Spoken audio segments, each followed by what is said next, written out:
కాకరకాయ తినవా? మరేం తింటావు? నీ కాకరకాయ మీద కాకరకాయ కావాలి.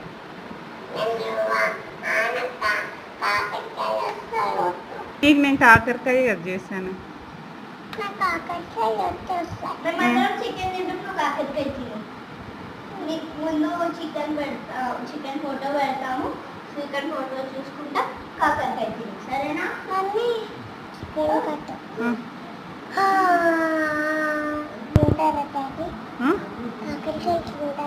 ఎవరు తింటాడు? నువ్వు తింటావా? నువ్వు తింటావా కాకరకాయ?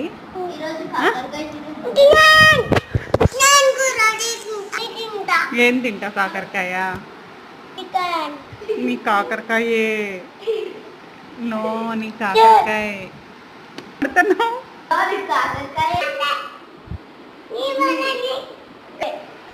నిన్న నైట్ నేను కాకరకాయ చేద్దామని కాకరకాయలు కట్ చేసుకున్నాను. కానీ మా పిల్లలు ఊరు నుంచి వచ్చినప్పటి నుంచి KFC కావాలని అడుగుతున్నారు.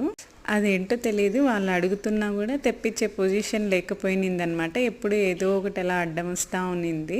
ఇంకా నిన్న నైట్ అయితే కావాలంటే కావాలని ఇద్దరు చికెన్ కావాలని గొడవ చేస్తున్నారు. ఇంక మా చిన్న పాపను చూసారు కదా, కొడుతుందనమాట, నాకు చికెనే కావాలి కాకరకాయ వద్దు అనేసి. ఇంకా పిల్లలు అంతా అడుగుతుంటే వాళ్ళ డాడీ ఊరికే ఉంటాడు, ఇంకా తెప్పించాడనమాట. మేము కూడా బిర్యానీ తినక చాలా రోజులు అయిపోతుంది. సరే ఇంకా మనకి బిర్యానీ తెప్పించంటే వాళ్ళ కోసం KFC తెప్పించలేదు. ఈరోజు KFC అయితే వద్దులే, కానీ మీకు ఏదైనా మంచి డ్రై ఐటమ్ క్రిస్పీ చికెన్ తెప్పిస్తానని వాళ్ళ కోసం క్రిస్పీ చికెన్, ఇంకా మా కోసం బిర్యానీ తెప్పించారు. ఇంకా చికెన్ ఏమో వాళ్ళు మంచిగా ఎంజాయ్ చేస్తూ ఉన్నారనమాట. ఇది అనమాట ఈరోజు వీడియో నచ్చితే ప్లీజ్ లైక్ చేయండి. ఇలాంటి మరిన్ని ఇంట్రెస్టింగ్ వీడియోస్ కోసం నా ఛానల్ని సబ్స్క్రైబ్ చేసుకోండి.